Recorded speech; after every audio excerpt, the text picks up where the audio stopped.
to Management 1, Introduction to Business. This is a great course. We really cover a large variety of topics as we go through. So I'm going to give you the welcome, then provide some details, and then we're going to talk about some of the ways that the class actually operates. Let me tell you my story. I'm actually a community college graduate going way back. Once I used to walk into the registration area the very first semester. Here I am, a 17-year-old kid going into a huge gymnasium. In that day, they had a thing called bullpen registration. You'd go in and you go to station 1 and you do the activity at station 1. Then you got to go to the next registration to station 2 and so on. There were almost 30 stations altogether. I went and I showed up at the one place where you're supposed to choose your classes, and the counselors there were arguing about what place you're going to go to get their pizza.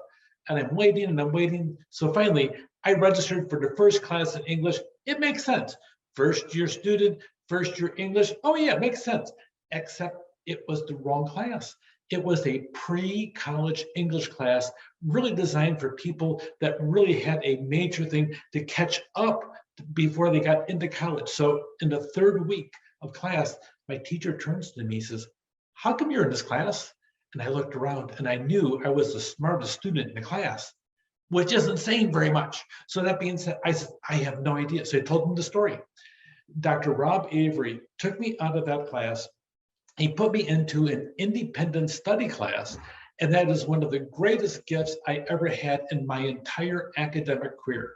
There, he taught me how to speed read, and I had to sit down in front of a machine and everything else. We went through, I was actually reading about 992 to 998 words per minute with a retention rate of over 90% tested on the different machines they had in the process. I use that tool every single day of my life. It's fabulous, and it all came from a community college professor. Another professor, Tom Cook, I was going to be a composer, so I was taking musicology. He pushed me beyond any limit I could possibly ever have, and I realized that I had more potential than they ever gave me for in academia. Those two professors at a community college actually helped me to become a far better student than I did, and they helped me more than any other professor in all the places I went to. Also, later on that first semester, Dr. Avery took me over, and he went to a counselor who really was involved with the students, and he had me take a thing called the Strong's Interest Inventory. Now, that's an interesting test, and if you go on YouTube, you'll see I have another discussion I have about the Strong's Interest Inventory, and really, this test actually says that I should be a CPA, an attorney, or a chief human resource officer. I didn't want to do any of that. I wanted to become a writer. I wanted to become a kinesiology professor. I wanted to be a composer. I wanted to do everything else but that. I knew CPAs, oh my gosh, it's so boring. They're accountants. I knew an attorney. Oh my gosh, attorneys, they're the ones that sue people, and they have no morals or anything else. And a chief human resource officer, what in the world was that? I was wrong on all accounts, by the way, just in case you wanted to know. So pretty much, let me tell you the history. That test that I should do that. I became a chief human resource officer for over 18 years. I became a chief business officer with a strong financial background, and I had budgets ranging from $52 million to $811 million. Oh, and I handled all the legal affairs for 2 college districts. Frankly, the test was great.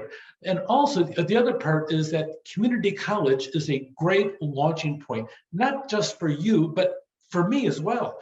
I really used that as the place that I got some of the basics out, because I had small class sizes. I had teachers who took the time out to learn my name, and they spent time with me when I struggled. Instead of going off later on, I went to university. I walked into one class. I was one of 188 different students in the class, and the professor was only there half the time. The other time I had some teaching assistant teaching the class, which is pretty common in universities. Really, community colleges are a great launching point, and your being here shows that you made a wise choice financially with small class sizes, and also it's a commuter school where you can drive onto campus or watch a class online like this. My youngest son, Kirk, he sat down there, he's very clever, he kind of deal with this. We saved all the money for him to go off to university, like a lot of different young people do. And he sat there and says, you know what, I'm pretty comfortable here at home. How about if I go to the local college, either IBC or Saddleback College? And then I can use the money later on. Is that okay? Sure. Okay, so he went off the Saddleback and IBC, and he sat there and he got his associate degree in 2 years.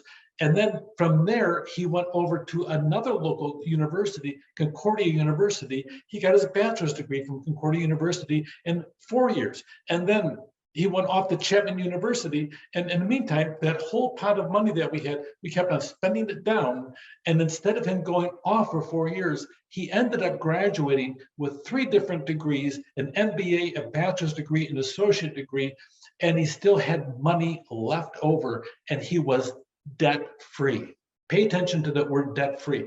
It means an awful lot of things because of the fact that when it comes down to buying a house, especially here in Orange County, you need to sit down and think about big picture. And so he went off, he was debt-free, he married a lovely gal, and she was at UCI, and she graduated, and she wasn't debt-free, and the debt was greater than actually a down payment on a house. So keep in mind, when it comes down to the aspect of student debt, pay attention to what you're doing, but you're the smartest students anyway, because you're here being financially wise in every aspect of your academic career. Here's my pathway that I went through.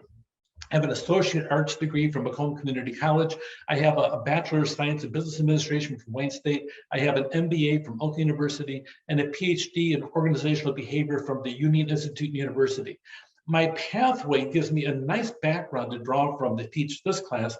My very first job was at a retail store called Minnesota Fabrics. I went from being a full-time student, sitting, studying, to working 55 to 65 hours every single week, making decision. I had to make 10 to 12 decisions every hour. Any decision I made could always be challenged by the customer, and they can just go up to my boss or maybe the president of the company. And that happened one time, by the way. Those things do happen. So that being said, it was a great experience. I learned how to work hard. I think retail is a great launching point of all of them. Restaurant retail is even harder because people are hungry and grumpy at the same time. So I think if you want to have a good career pathway and a fast promotional opportunity, a lot of retail provides that, especially in the food industry as well. From there, I went on to become a principal of a K-12. I loved it. It was a lot of fun watching young people grow and develop. And from there, I went to become a general manager of a giant housing cooperative called Kramer Homes. There we learned how to sit down and negotiate with the city, how to deal with different kinds of services in the process, and how to deal with 500 different condos that we owned in the process in 87 buildings.